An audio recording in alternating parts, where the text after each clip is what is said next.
like to call this May 1st, 2025 Board of Education Work Session to order. George, can you take the roll? Mrs. Bissell? Here. Mrs. Cobain? Here. Mr. Miko? Here. Ms. Stavcek? Here. Mrs. Hauser? Here. All present. We could rise for the Pledge of Allegiance. Allegiance to the flag of the United States of America and to the republic for which it stands, one nation, under God, indivisible, with liberty and justice for all.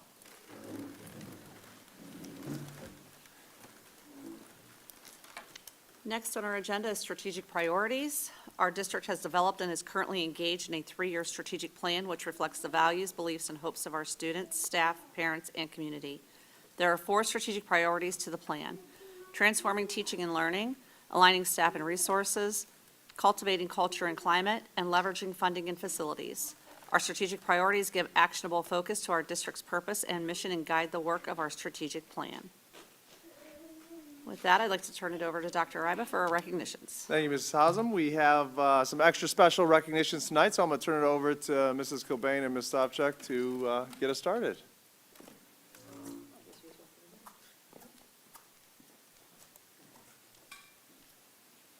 Today, we are acknowledging recipients from the preschool.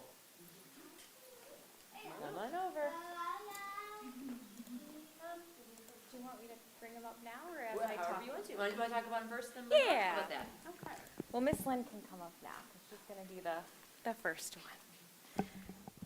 All right. Good evening. My name is Sierra Vanderhoff. I'm the principal of the preschool, and I have the honor of being here this evening to recognize an outstanding teacher and student who truly exemplify the mission of Strongsville City Schools, and they embody what it means to be a model Mustang and go the extra mile.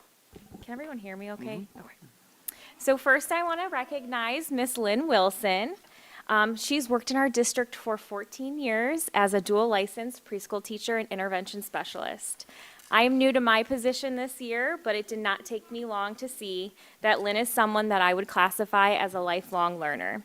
So although she is a veteran teacher, she is someone that is always looking for ways that she can improve her craft to best meet the needs of her students, and that is truly something that I attribute to a phenomenal educator. When you spend time in Miss Lynn's classroom, you can really see how much thought and intentional planning she puts into designing activities and learning experiences for her students. Being in preschool, there is such a balance between play-based learning and meeting the necessary standards and academic content for your students, and Lynn really seamlessly embeds that into her routines and activities. A read aloud and circle time in Miss Lynn's classroom is fun, engaging, and educational. I enjoy being there as an adult, so I know that that's just another testament to the educator that Lynn is. Miss Lynn emphasizes the importance of nurturing each student's potential, continually planting seeds of knowledge, curiosity, and skills that grow over time. She's also involved in bettering the lives of her students through participation in various committees, both inside and outside of our school.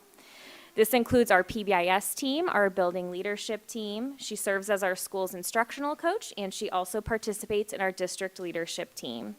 She's always bringing back new ideas to her colleagues and helping others to implement new strategies. This just further shows how invested she is in not only her classroom, but the district as well. I could speak towards Miss Lynn's accomplishments all evening, but I will leave you with a quote that I think perfectly encompasses Lynn's work as a teacher. A teacher plants the seeds of knowledge, sprinkles them with love, and patiently nurtures their growth to produce tomorrow's dreams. So please join me in congratulating Lynn for her hard work and dedication. You are extraordinary. Thank you.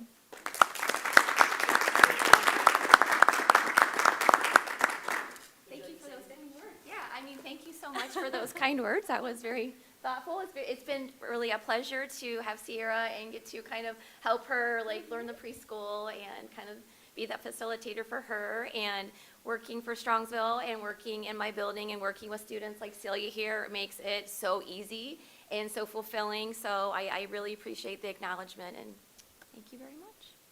All right.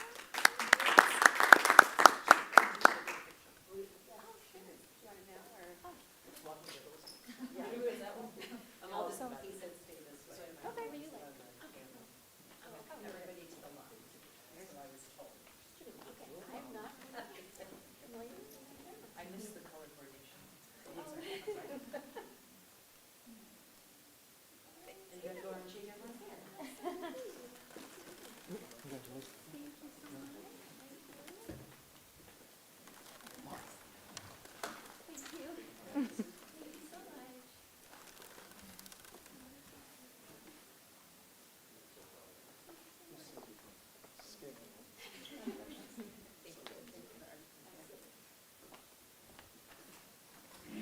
And we're lucky this evening because the student that I'm recognizing happens to be in Miss Lynn's class. So she's going to help me recognize Celia. If Celia can come on up.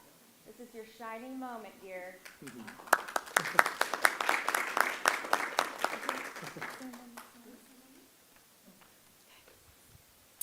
So Celia here is a student at our preschool. She has an innate ability to make everyone smile. She is the student that greets everyone by name when she comes in first thing in the morning. She's bursting with energy and enthusiasm, and she exits the building in the same fashion. But what I would really like to highlight about Celia this evening is her inclusive and kind-hearted nature.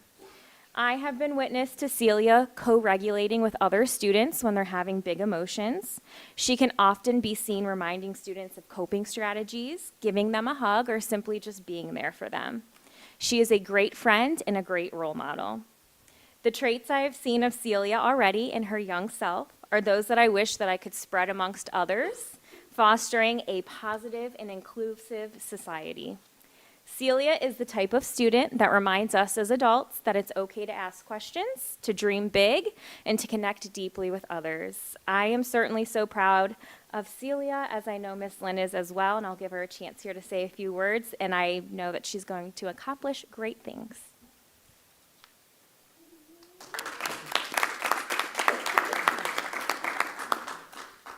I would just agree with everything here that was already said. This makes my heart a million times fuller than receiving anything myself. So it's such a pleasure to get to work with her and see children like her just like blossom from when we get them when they're just teeny little 3-year-olds, and just take her and send her off to kindergarten. I'm so proud of her and what a just intelligent and caring and just responsible future citizen she is. So I couldn't be prouder. I'm so proud of you. Right? You want to say something? You want to talk about what it means to be a good friend? Here, why don't you talk right there. Talk right there. This is microphone. You can say whatever you want. Who's here with you today? Who's behind you? Who's with you? Dad. It's Dad? Did Dad teach you how to be a good friend and how to follow directions when you're the leader? Yeah. Yeah. When do you go to kindergarten? In fall. Kindergarten? No way. High five. Are you excited? Yeah. Yeah. Do you like being a friend?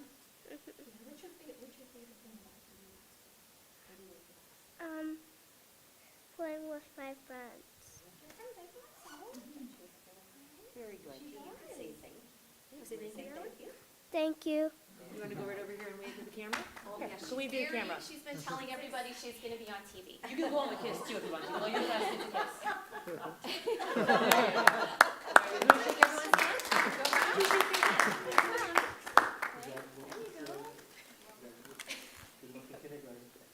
Shake all their hands. You should be on TV. They're just really proud of you.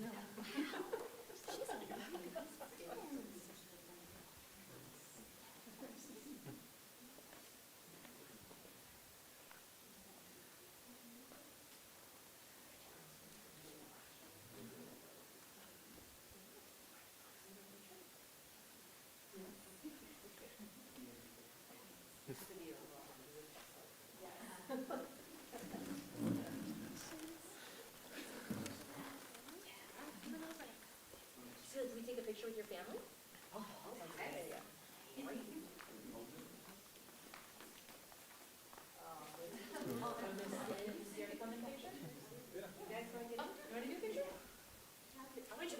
Oh, yeah, why don't you come in? Come on in.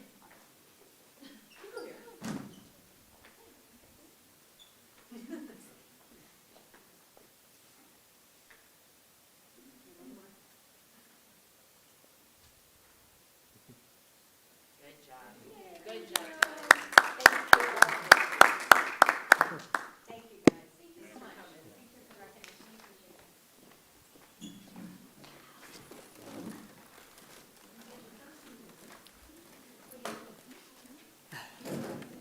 She liked it.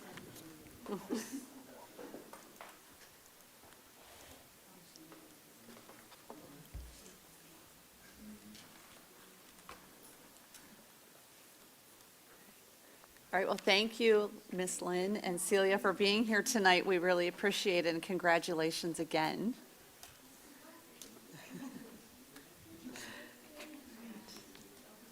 Next on the agenda is public comment. I don't have any slips for public comment, so we will move on to approval of minutes. Motion to approve the minutes of the April 24th, 2025 regular board meeting. All audio recordings will be a permanent part of the minutes and are available upon request through the treasurer's office. Video recordings shall be maintained based on the availability of the selected digital online platform. With that, I will turn it over to George for treasurer's report. Thank you, Mrs. Hausum. I have one item for discussion tonight, and it is looking at discussing the preschool tuition, the tuition amount as the last time we've looked at it was 12 years ago. So during our recent efficiency discussions in the district, when we were looking at different things, we realized that the tuition rates were significantly below market value. Currently, their current structure is it's $140 a month, which is paid over 9 months. Annualized, that's $1,260. And as I said, last time it was reviewed was about 12 years ago in the 2013-14 timeframe. And that's when it was reviewed. At that time, the board at that time said to make no changes, to leave it alone. I don't know when the $140 went into place, but it was sometime before that 12 years. So we just thought it was a good time to re-examine it. Just looking at comparables, we're on the top row is us at $140 a month. We're 4 days a week for 2.5 hours. There's an AM and PM session. Looking at neighboring school districts, North Royalton is $250 a month for the same time frame. Berea is $225 a month for 4 days and 3 hours. Brecksville Broadview Heights, they're an annual amount. It's $1,800 annually plus $50 school fee. So putting it in the same structure as us over 9 months comes out to $205 a month at 4 days, 2.5 hours. Brunswick City Schools, they're currently at $160 a month, but next year they're going to be at $175 a month. And they're 4 days at 2 hours and 45 minutes. And Medina City Schools, they're like Brecksville, an annual amount of $1,380, and breaking it down over 9 months, it's $153. The next set of groups are local preschools within the city. We were able to obtain 3 different tuition prices. For the private preschools, it was a little harder to obtain tuition prices as they're not posted on their websites, and in order to obtain them, you have to call in for a consultation. So the ones we were able to give, I just have them labeled as A, B, and C. The first one, it's local preschool A, it's $340 a month, and that's 4 days, 3 hours. Then the next 2, they have different rates for a 3-year-old class and a 4-year-old class, which also have different time frames. The 3-year-old class for this particular one is $140 a month at 2 days and 2 hours. And then their 4-year-old class is $210 at 3 days and 2 hours. And then the local preschool C gets an annualized tuition figure by breaking it down over 9 months. For the 3-year-old class, it's $194 a month for 2 half days. And then the 4-year-old class is $233 for 3 half days. So as you can see, we're significantly below the comparables. My recommendation was, as we were looking at these, is to calculate it similar to how we calculate the full-day kindergarten tuition. So using that model, we'll start with the total personnel costs. For kindergarten, we're just looking at teachers, but for preschool, looking at both teachers and aides, as those are required as part of the classroom. We have to have a 1-to-6 adult to student ratio. So for every 6 students, 1 adult. So our class sizes are 16 students, 8 of which are special needs students and 8 are the peer students. So we would have 1 teacher and 2 aides per classroom, so 3 adults per classroom. Looking at the total personnel cost, we would apply a 50% reduction as half the class is peer students, which is tuition paying. And then we would apply another 50% reduction as it's a half-day program. There's an AM and PM session.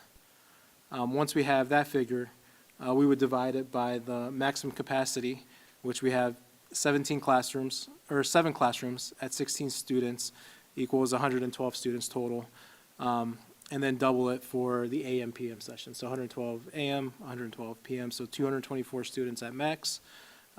Divide that by the figure, and it comes out to an annual tuition amount of $1,644. Divide that over 9 months, it comes out to about $182.69, so rounded to an even number of $185 per month. So using that 185 and still looking at the comparables, we're still on the lower end in comparison to within the city and also to our neighboring districts. And just the assessment of the impact. So if we would go with this amount, the monthly increase would be $45 a month per student. The annual increase would be $405, which is about a 32% increase in the rate. Our current revenue for preschool tuition is about $130,000. The additional monthly revenue would be about $5,040, annualized $45,000, so the total projected revenue is $175,000. If we would go with it, the implementation plan would be to do the same calculation annually, similar as we do kindergarten tuition, and then have it on the board approval on the second board meeting in May, similar to what we do with kindergarten tuition. And then, as I mentioned, our market position, we would still remain competitive and offer a strong value in comparison to our peers. So if there's any questions, I'll take them. If there's any discussion amongst the board. Does anyone have any questions or comments? As far as the comparables with the other school districts, do they all have similar calendars? I believe so. Sarah, do you know? Yeah, Yeah. so most of the districts, so all of the publics.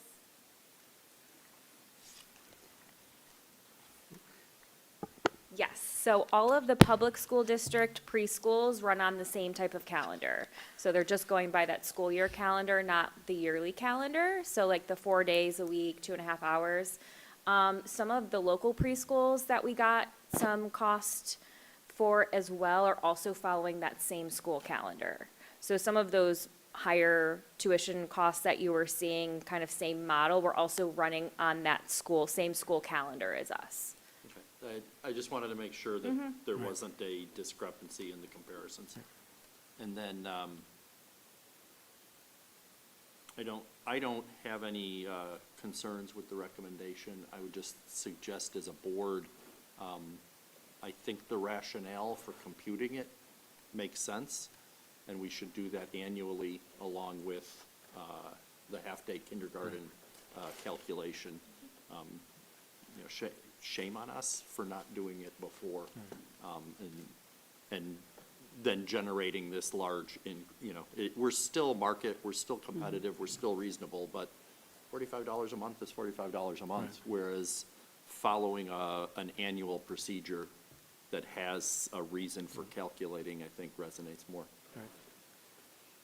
Yeah, I agree. I like the idea of mainstreaming it in preschool and kindergarten being the same. And when George and I talked, preschool signups have already started, so you said their sign-up fee will be the same as it is this year, and then it will adjust their cost in the fall when preschool starts? Yeah, the signups were they this month or last month for next year?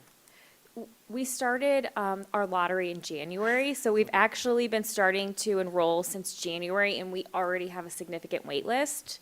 So we have people that are still trying to get in, so. Yeah, so at that time, there was the deposit that was due, and the Right. deposit is the first month's tuition payment.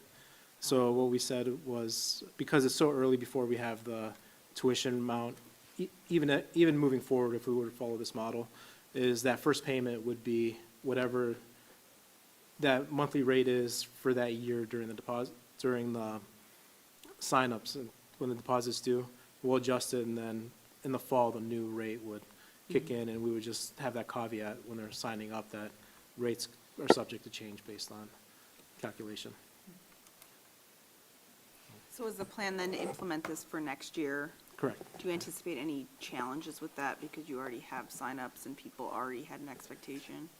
I don't believe so. As Sierra said, we've, I don't anticipate any challenges. We have already kind of been communicating with families that this is the tuition currently, at this moment, could potentially be subject to change. Most families are very interested in getting into our preschool, which I think is a testament to the programming that we offer. So hopefully they'll see the value in, being comparable to others within the school community. But I don't anticipate really any challenges. Thank you.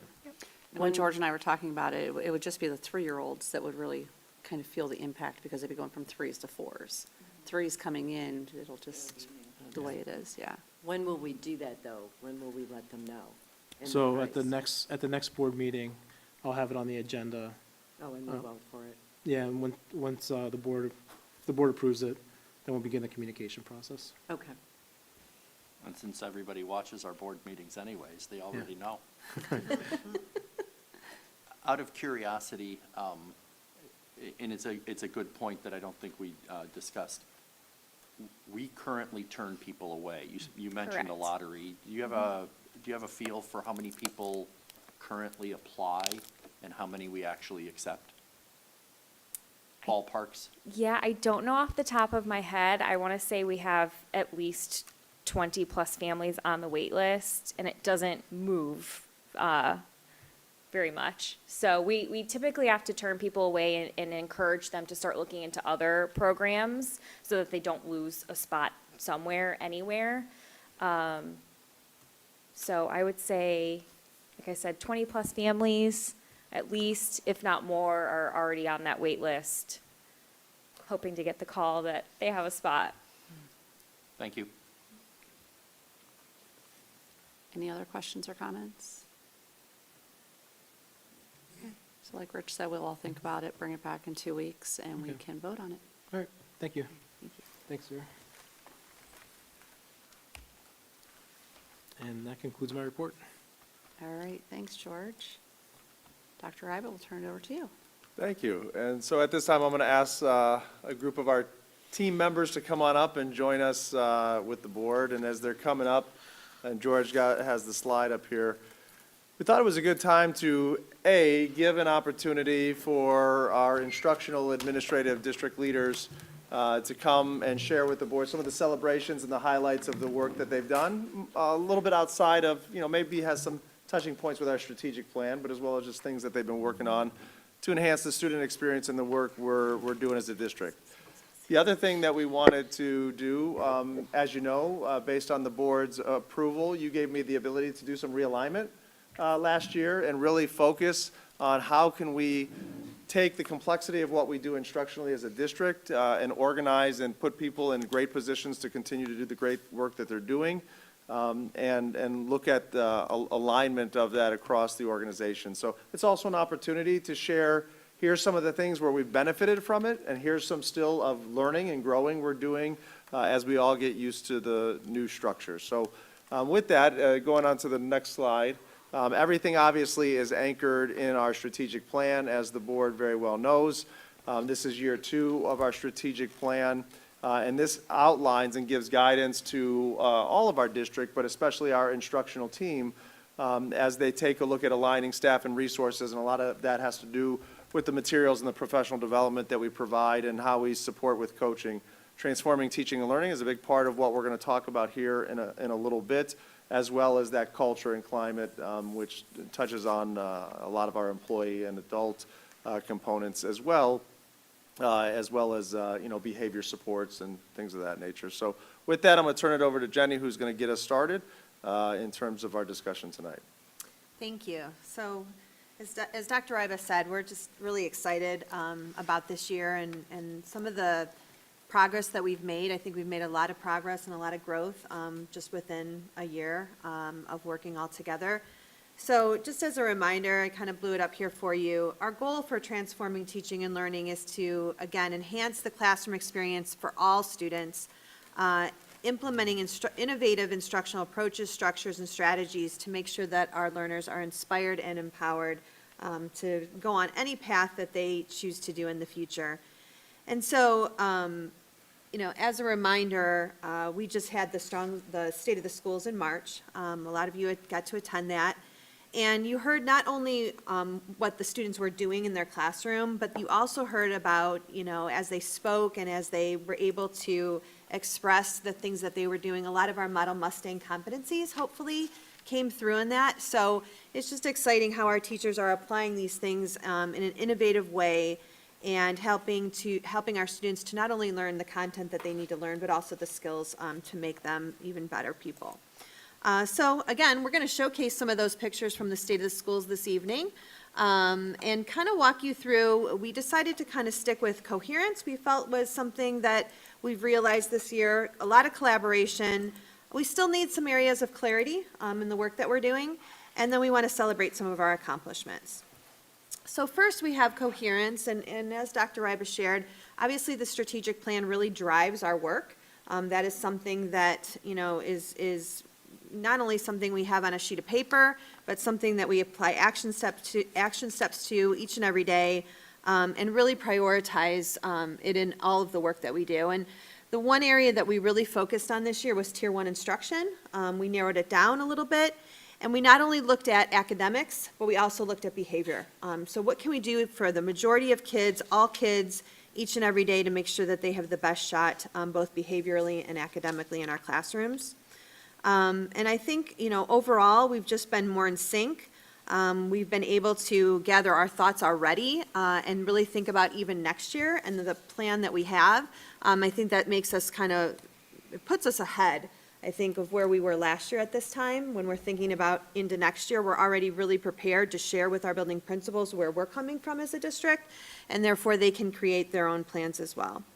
And then just for me personally, having Mr. Kilbane in the position of human resources now, it's just given me more bandwidth to really kind of keep the big picture in mind and making sure that, as I meet with principals through their evaluation process, and I go to many building meetings and see what the work that they're doing, and then meeting with all of the directors as well and seeing their individual goals and objectives and work. I'm able to tie things together. I'm able to see where we already have really great growth, where we can make connections, and then still, where do we have gaps, and what do we need to address? So I think it's been really helpful in ensuring more coherence in the district. I'm going to turn it over to Nicole. To give you an example of one of the places where the coherence really shines is the collaboration and the focus on particular strategies. So I'd like to highlight for you what the middle school is doing.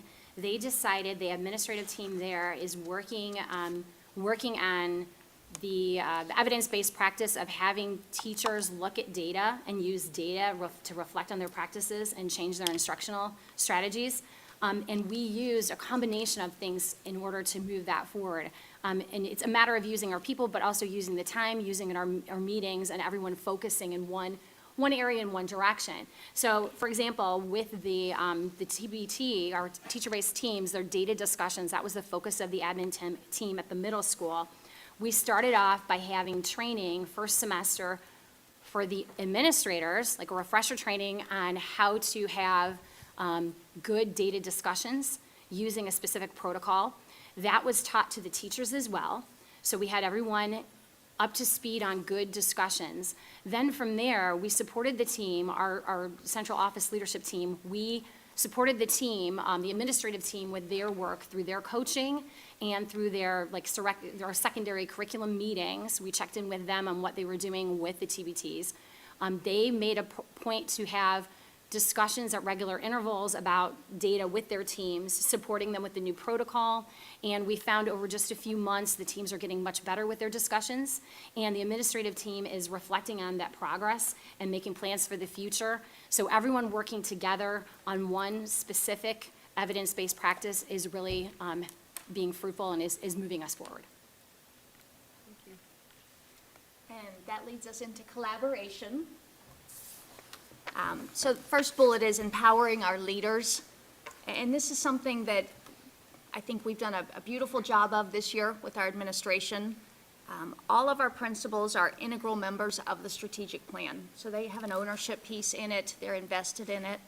And what that allows them to do is take that to their buildings and implement in their buildings what they feel aligns to the plan, but also will drive their building forward. So the quality of our principals, our leadership, is such that we empower them, we trust them. They develop a plan for us, and, you know, we coach them, and we're ensuring that they're moving together in the same direction. But that's something newer this year, that they have that autonomy to really focus on what specific needs their building has. Additionally, talking about engaging teachers, we have instructional, I'll speak to the elementary, we have instructional teams this year at the elementary buildings. And this is something that came from the principals. They had an idea of, you know, why don't we have every staff member on a team in our building? And these teams have really been able to help drive the work of the building. So there's an ELA team and a math team and PBIS, et cetera. So they can work in partnership with the principal, but we're starting to see that these teams have taken ownership. So for example, at Sarar, because I was just there, the ELA team, they came up with the One School, One Book, that they wanted to do that, and that ELA took that theme and they ran with it. So it gives the principals some assistance, you know, having their teacher leaders work in the building. Sometimes that is more fruitful when it's your colleagues that are leading initiatives than, you know, coming from top down. Also, teachers are engaged in the work. Something we did this year that came from principals' ideas is in February, we did a professional development at the elementary where the instructional coaches all led a session. So we said, what do you want to teach about? You know, you all have expertise in different areas.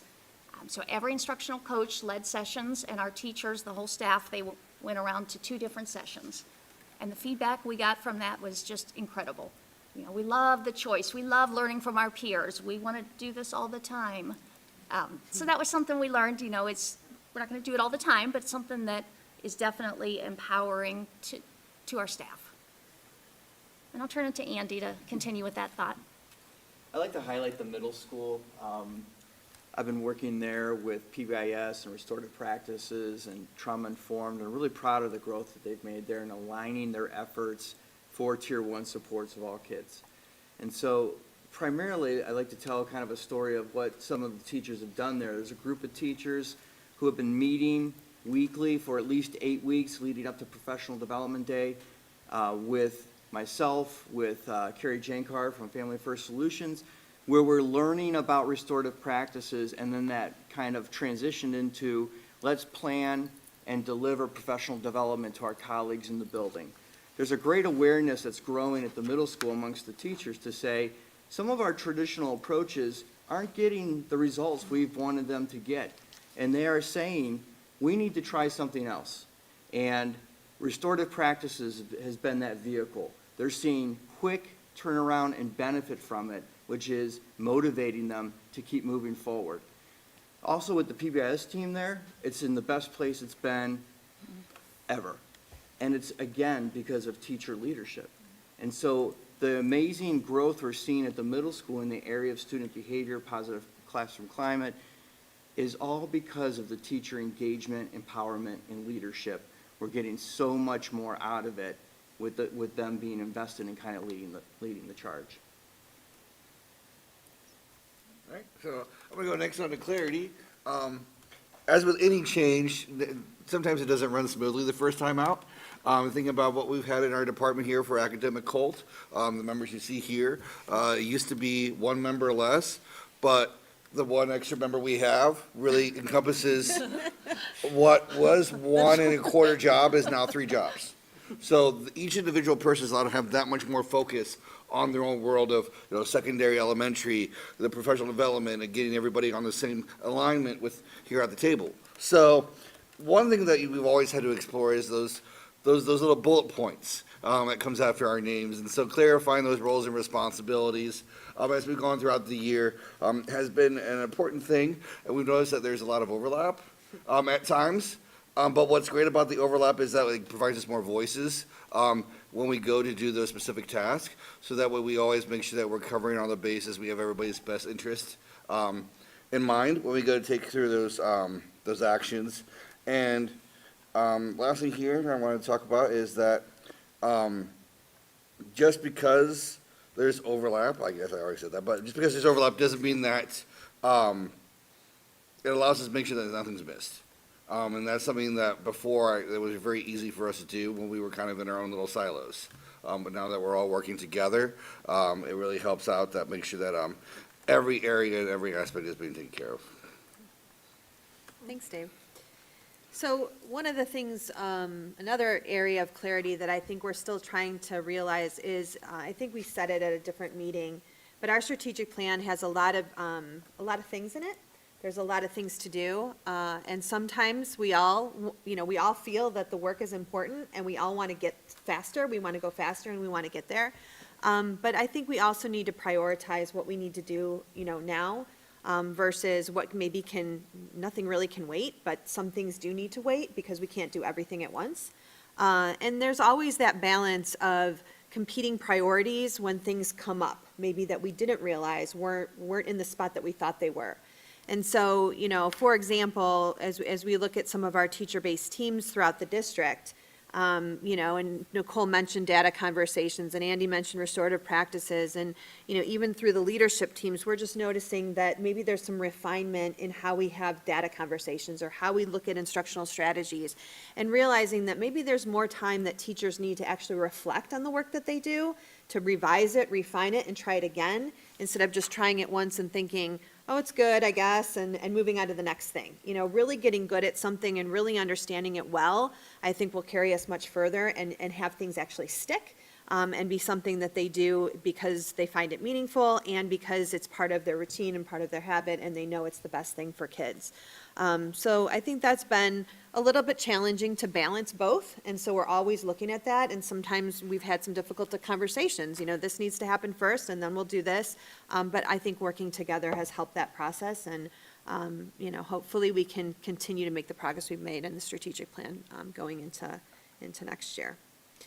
I would say one more thing is, again, the accountability piece and ensuring fidelity of implementation. That's always, again, a piece where, in education, and I kind of believe this in a lot of things, people aren't going to do something just because you tell them to do it. I mean, sometimes they do, right, if there's some motivation there. But will it stick? Will they continue to do it? And so, our work is making sure that we, hold each other accountable and making sure that we are doing that in a way that if there is something that's not happening, how can we actually support? What else do we need to do? What is the reason why somebody is not wanting to implement a program the right way or, follow through on a strategy? And usually it's because they're nervous about it, they're vulnerable, it's a new thing, they need more support, they need more coaching.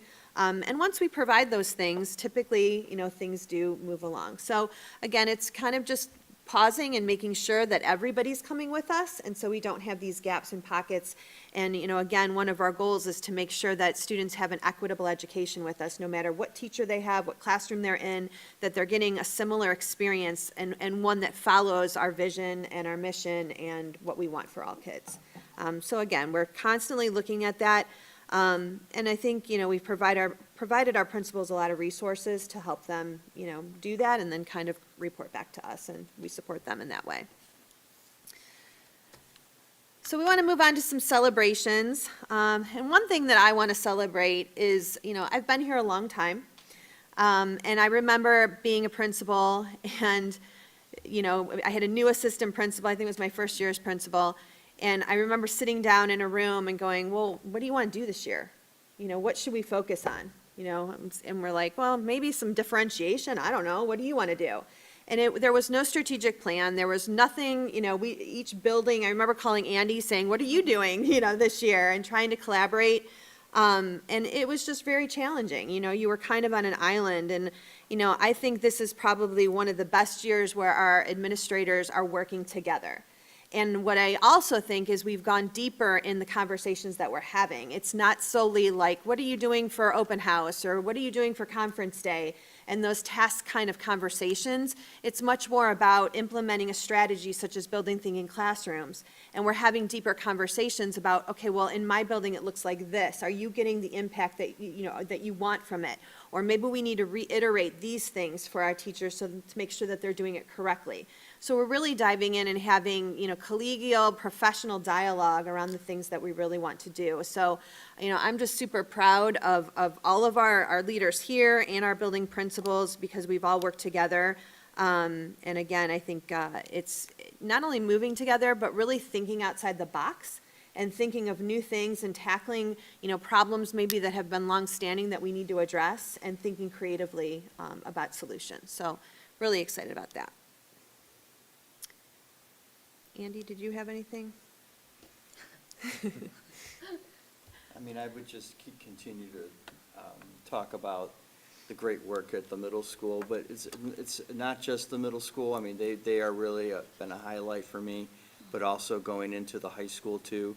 They're also building a restorative practices framework that they're jumping into next year, taking a lot of time to methodically plan for that so that they can implement that successfully. And at the elementary level, looking carefully about how do we take restorative practices to the elementary level. And also, I can't say enough about those success teams either. I mean, those have been instrumental at the elementary level to kind of integrate PBIS, restorative practices, and trauma-informed care, with our school counselors stepping up and providing a lot of that education to our teachers. They've done a great job. Nicole? I was just going down the road, but if you want to. Yeah. Some things I'd like to highlight with what we're doing with Tier 1 instruction and moving things forward. I feel like I talk about textbooks a lot. The implementation of our high-quality instructional materials at the middle school, elementary school, in literacy and other areas. And we're excited next year about the high school. We even have professional development next week for our teachers so they can get started early for next year in the implementation. So that's something we're celebrating for sure. Our use of different groups. I talked before about what our administrative team is doing to support our TBTs, but we also have our district learning team. We have our instructional coaches, both at the district level and at the building level, who make sure that professional development isn't just a lightning strike, where it's just this one day where we learn something. They help support our teachers as they continue to develop their skill in the classroom. So that is definitely something I think is worth celebrating and is moving us forward. When we talk about professional development, really proud, the high school is in their second year of doing something very innovative, where their teachers are doing self-selected some PD, where they meet in groups and they study things of interest to them and of their practice. This is their second year doing this. And you think about it, if we want students to be able to drive their own learning, having teachers drive their learning first is a great step towards making that more universal. So again, something I think is really worth celebrating and is really innovative. Nicole mentioned our instructional coaches, both district and, in our buildings. And I think, I know from the work that I've done over the last couple of years, they've taken it so much farther in just 1 year. With them working to not only to introduce new programs like Magic School AI, to reintroduce programs like when we get new features, like when Screencastify now has this submit feature to replace a program that they used to enjoy, like Flip, but also to refine or to bring back and refresh some of their memories of other programs like Pear Deck. So they're able to be in the buildings, be in these meetings, and really help our teachers utilize all the resources that we provide them. And ones that really are,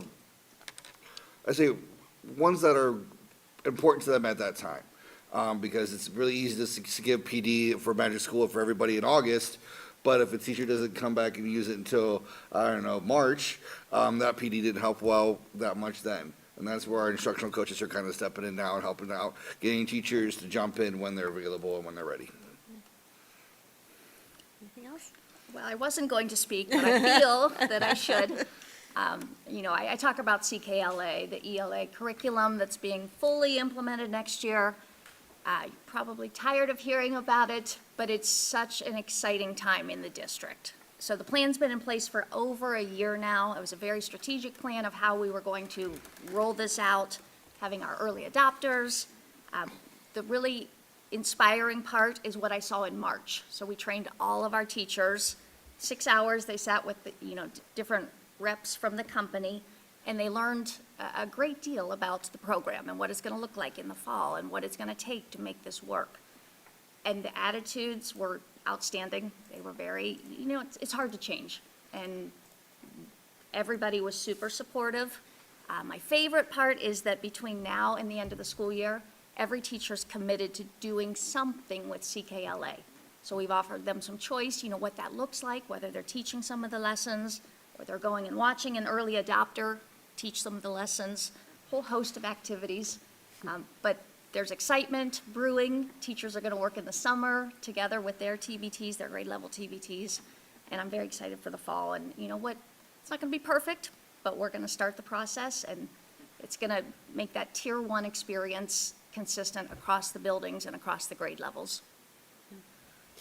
And just to kind of summarize, one other thing that I just want to share is we send a lot of teachers to professional development, like Erin said, whether it's in-house or outside of the district.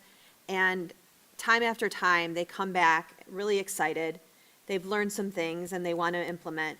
But even more so, they say how we're ahead of everybody else.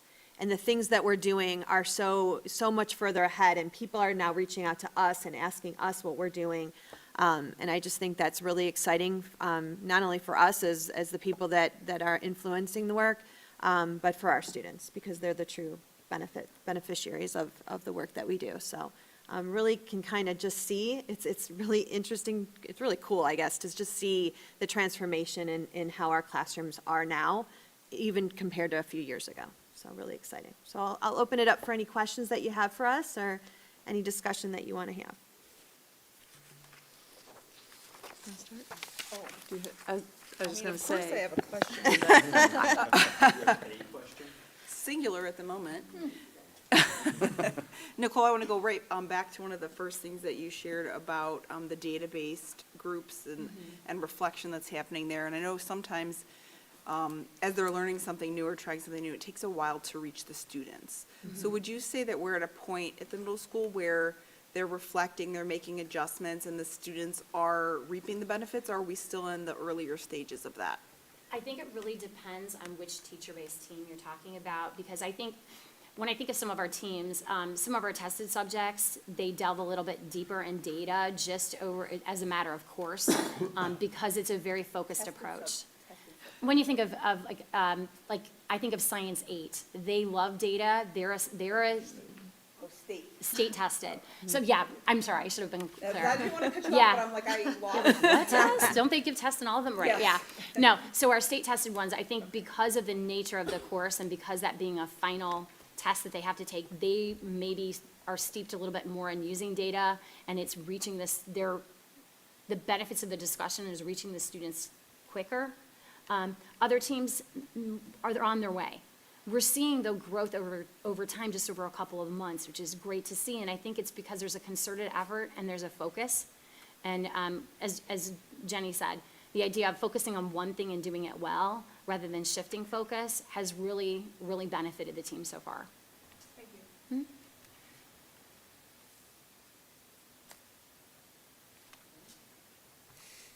So piggybacking off of her, we've had really good conversation, but it's all about the adults. Help me understand, we say that we're doing these teacher-based teams, we say we're doing all of this stuff, and it's transforming our education.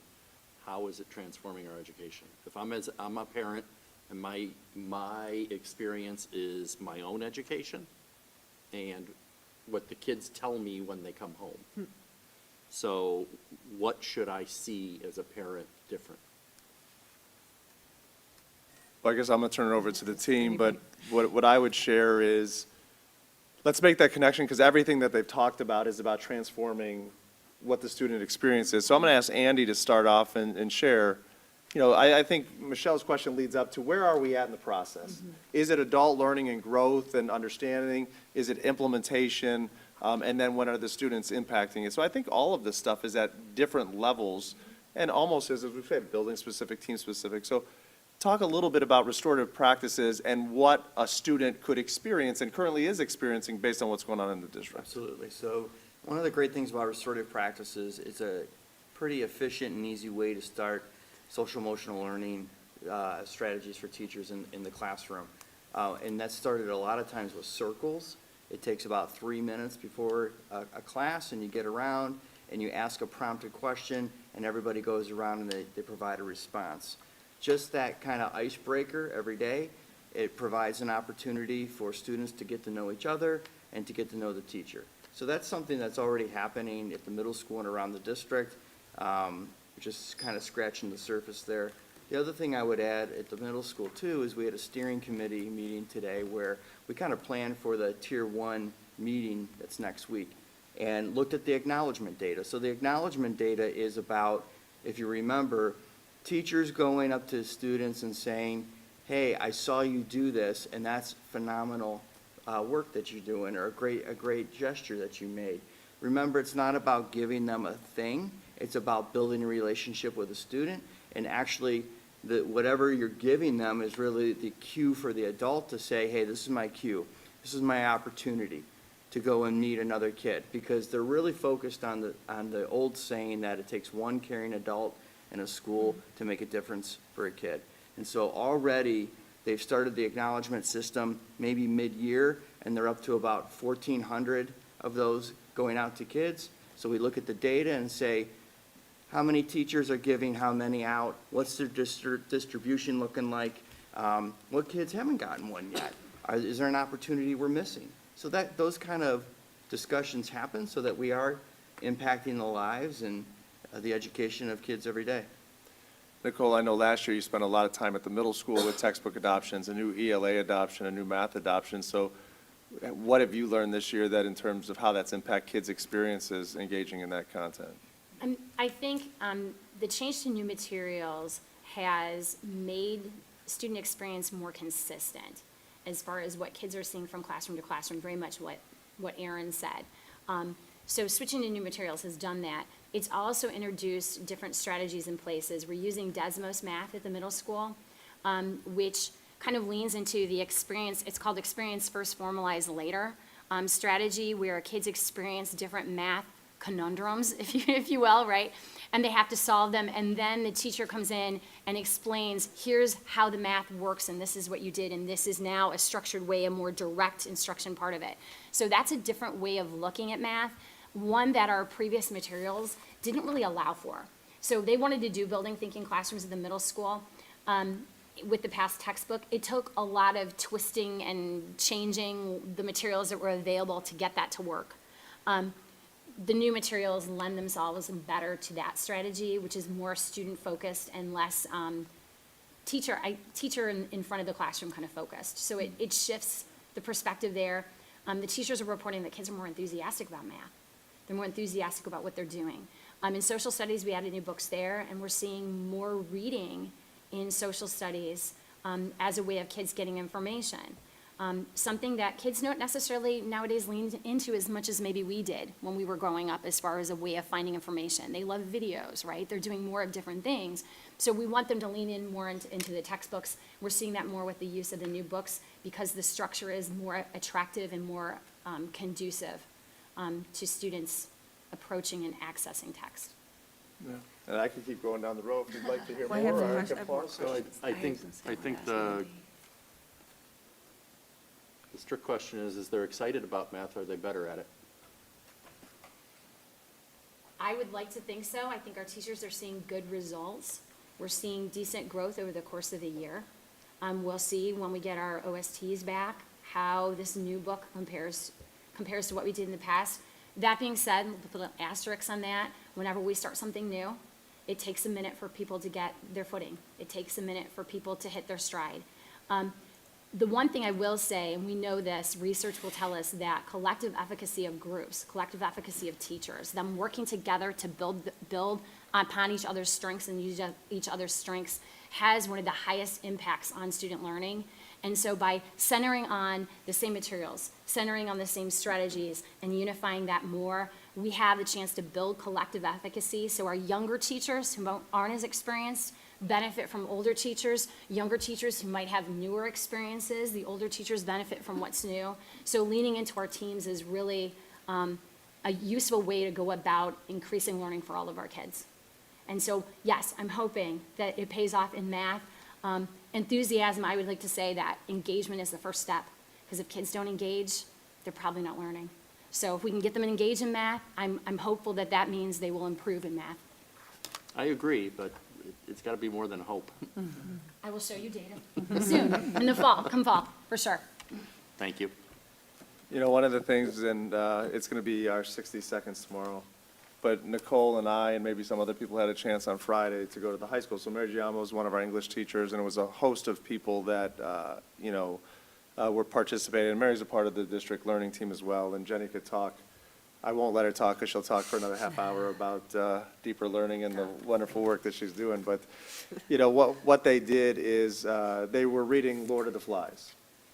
And so what she worked with her class was creating an immersive experience and really recreating the island and the experience. And kids signed up to take on roles of that, and then they brought in other classes that were just starting to read the text to be a part of it and take part of different aspects. Then they broke into groups to take a look at what were the social emotional mental health challenges that kids were facing in the book, and look at how that related to their own experience. The auditorium was decorated, they had different stations, they had things in the hallway decorated. And this was all run and driven by our students. So I can't give you quantifiable data that they knew Lord of the Rings better than they would have if they sat in class to read it. But I go with what Nicole said, that the level of engagement and the depth of experience and putting out themselves to not only, do the part and become the character, but inviting other classmates and putting themselves out there to kind of do this experience. I would bet they've got a better depth of understanding of that text than they would have just doing a read aloud or reading it in the part. So I think I'm a data person, right? So I completely appreciate and understand, but that's the challenge we have dealing with human beings and people, is some of the things are data-based, and we're going to get the test scores. And we can look at the test scores, and some of those kids that made the greatest growth are not going to hit that benchmark that says they passed. But we'll be able to see progress from year to year and track that to see if what we're doing is actually making a difference for kids. And I think early in the year, Aaron shared a lot of data that in early literacy, we're making a lot of growth. So, that's a big part of it, to make sure where we're putting our money and where we're putting our efforts is making a difference. But I think if you put all of that, the qualitative, quantitative together, we're seeing growth. I remember Lord of the Flies. Did we have a nurse handy? It was all paper mache and. Could be a Polaris collaboration. Correct. Thank you. Well, thanks for all the work you guys do, because I know it's not easy. So I know everybody here appreciates it. The one thing that I always consider is, will everything be the same on all the elementary schools? And I think all of us want that consistency that wasn't always there. So I think that's a good benchmark, if we could just get to that point. And it sounds like that's where you're heading with, the programs that you guys are implementing. So I for one, am happy about that. Yeah, I will say that just observing each of the elementary principals, I've never seen such alignment, and it's just, even with Emily being brand new at Sarar, she's right, I can't believe how much she's done this year. So congratulations to her, but it's just so exciting when you go to staff meetings and they're doing very similar things across, and teaching their teachers all about the same thing. Like Andy mentioned, restorative practices, they're all going into that. And so it's just exciting to see that alignment. And then because they're doing it, they're collaborating together on, what did your teacher say about this? How can I do this better? And so it's just kind of that trickle down that I do think definitely impacts the students. Seems more like a family than just Absolutely. segregated Totally, yeah. different Totally. buildings. Even at the PTA thing today, they were saying Yeah. how, two principals would get together and do something. And that's a good feeling, because then it's not that separated kind of, the more they do that, the more I think it aligns with what we all want. Right. As we wrap up, I just want to commend these 5 people around the table. I'm lucky to be friends with them. I'm lucky to work with them every day, and they've done a phenomenal, phenomenal job, and I couldn't be prouder. And so part of a lot of these folks around the table have had one way of doing things for the last 9 years. And all of a sudden, in 1 year, we've switched that up. And so there's some bumps in the road that we're continuing to work through. And, but the ability, as we said, to be able to hyper-focus on an area or their responsibilities, to have the ability to have the bandwidth, as Jenny said, to do the great work that they're doing. For me personally, it's the trust that I have in them to do that, to say, hey, it allows me some opportunities to focus on other aspects of the district and them to use their expertise. And I know we wouldn't be in the place we are today if it wasn't for the 5 of them around the tables. They're making a difference for our kids, so thank you. Since you're sitting here, we have a couple other agenda items. If you want to hang out, or you don't have your tech with you, so I'll take them for you. So just hang out here for a second while we go through this. So moving back onto the agenda, under curriculum, we do have an item for your consideration. It's an annual approval for those students potential graduates that are approved to participate in the Strongsville High School commencement ceremonies coming up in a few weeks on Thursday, May 22nd. And obviously, final approval is contingent of them meeting their successful requirements for graduation. We have 2 items under human resources. The first is consideration of a retirement to be rescinded. So we are thrilled to have Mrs. White continuing on with us as a math teacher next year. And then we do have a retirement of Jameen, who's been a long time rock star of a teacher with us, and she'll be celebrated here in a couple weeks at our May meeting. Under technology, we do have 1 item for Power School, that we enter into agreement with Power School to provide enrollment registration services from June 30th, 2025 to June 29th, 2026 in the amount of $22,245.30. Are there any questions on those items in my report? With that concludes my report. Thank you. You guys are good. Thank you. And I just want to tell you guys, as a district, we are lucky to have you, the 5 of you, working with us. So we appreciate all the hard work you do. And when you sit there and you talk about all the different layers, I'm like, how do the 5 of them keep track of the district this size? We've got all the layers put in place. So I think we're going to be very, very successful. So thank you. Any other comments? Questions? Okay. All right, with that, we are at the adoption of consent calendar. Action by the Board of Education and adoption of consent calendar at this point of the agenda means that all items appearing in this agenda denoted as type action consent, which items constitute the consent calendar, are adopted by one single motion unless a member of the board or superintendent requests that such items be removed from the consent calendar and voted upon separately. Do I have a motion? So moved. Second? Second. Motion by Ms. Stachek, second by Mrs. Kilbane. Do we have anything that needs removed? Hearing none. George, can you take the roll? Ms. Stachek? Yes. Ms. Cobain? Yes. Mr. Miko? Yes. Mrs. Hausum? Yes. Mrs. Bissell? Yes. Motion carries. Next on the agenda is Board of Education Other. Do we have any other topics? I do have one, and I am going to do this every board meeting until, sometime in July. As a reminder, we have a biennium budget that is being negotiated, legislated in Columbus currently. That biennium budget affects all of us as citizens and taxpayers, but it particularly affects Strongsville City School District. And so right now, as it stands, there's some negative effects financially for the school district if the biennium budget would be passed as it stands today. So it is currently being discussed in the Senate. Senator Tom Patton is our representative. Strongsville is one of his cities in his district. His phone number is 614-466-8056.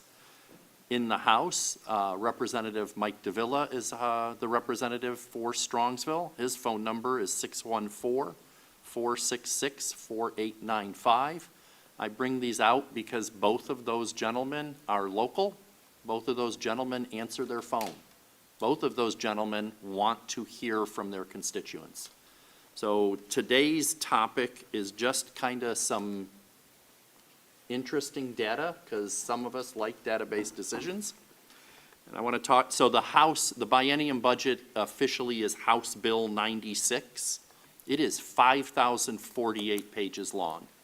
I don't want to tell you what page I'm on, but nobody can actually read all of it and digest all of it.